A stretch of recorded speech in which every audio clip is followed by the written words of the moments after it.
Has your doctor ever told you to drink more water for your kidney stones? If you're like most people, you probably disregard this recommendation as soon as it leaves their mouth.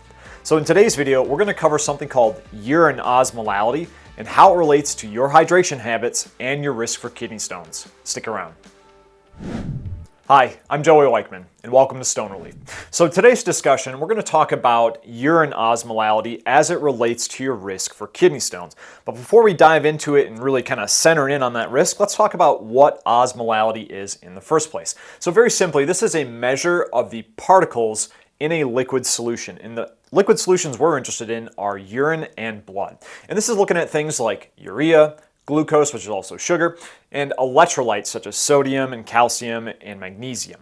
Now, this is evaluated through a urine test that you can get done at your doctor's office. And the levels that we're looking for this particular test are going to be somewhere in the neighborhood of this range here. So men are a little bit over 1,000 milliosmoles per kilogram of water, and women are at around 800, a little over 800 milliosmoles per kilogram of water as well. Now, you're probably looking at this and going, why is there a difference? Well, there are a number of factors that can influence urine osmolality difference between the sexes, and we're gonna dive into those in future videos, so hang tight on that. But one of the biggest things, and again, the reason why we're talking about this today is we're talking about hydration's impact on this factor. So this is very, very significantly impacted by hydration. So when you are hydrated, osmolality of both your blood and your urine is within these normal ranges. However, if you become dehydrated, you have a higher osmolality, and we're going to dive into why that is significant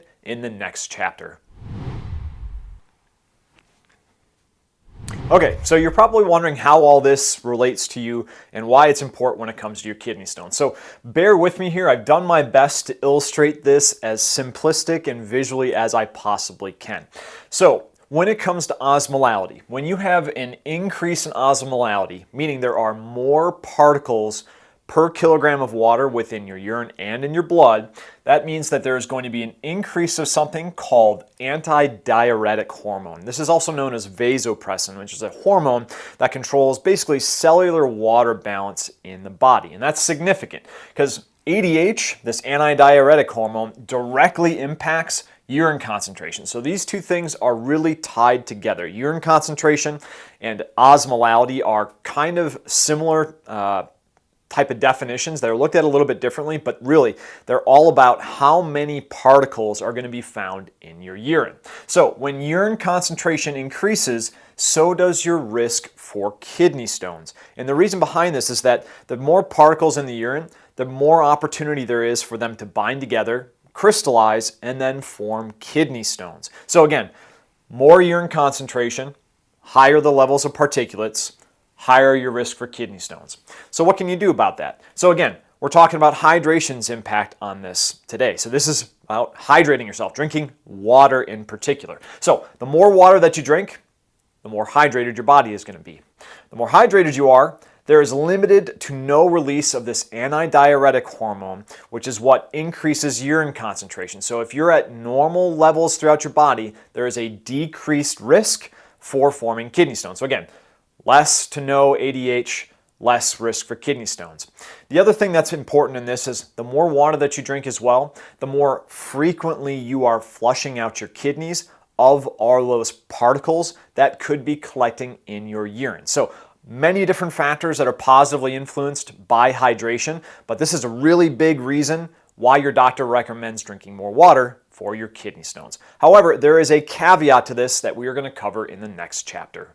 Just a reminder, this information is available in written form on our website. Find the link below in the description.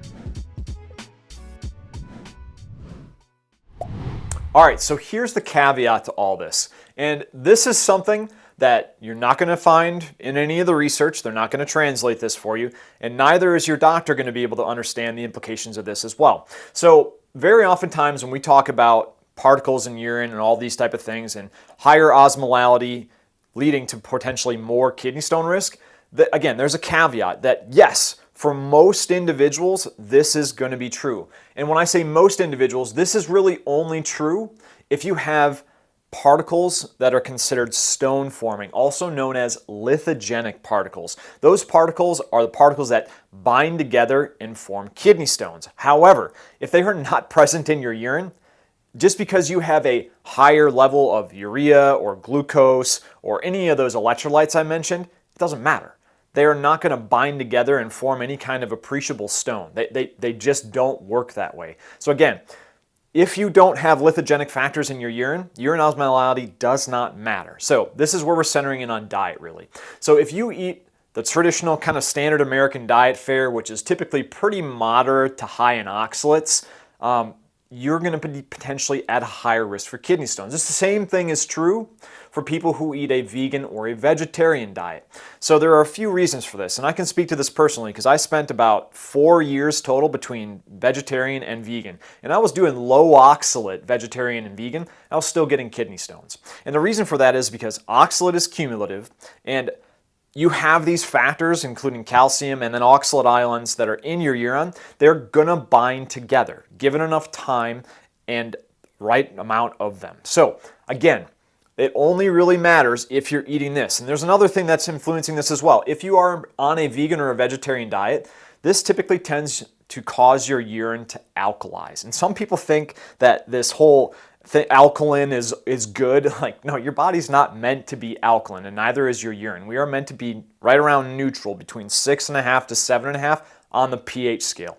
So what happens when you go too alkaline because you're eating more vegetation and not eating any meat products, that's going to cause a very high opportunity for calcium to skip binding with oxalate and start binding with phosphate. So if you're forming calcium phosphate stones, a big reason for this is really it's something in your diet that is potentially driving your urine to become more alkaline, which is what is causing, again, crystallization to favor phosphate versus favoring oxalate. So this is a big time problem, not only from a particulate load when it comes to those lithogenic factors, but it also has to do with the type of stone that you're forming as well. So again, I just want to reiterate here for you. Most stone types, the majority of ones, calcium oxalate in particular is about 80% of the stones that are out there.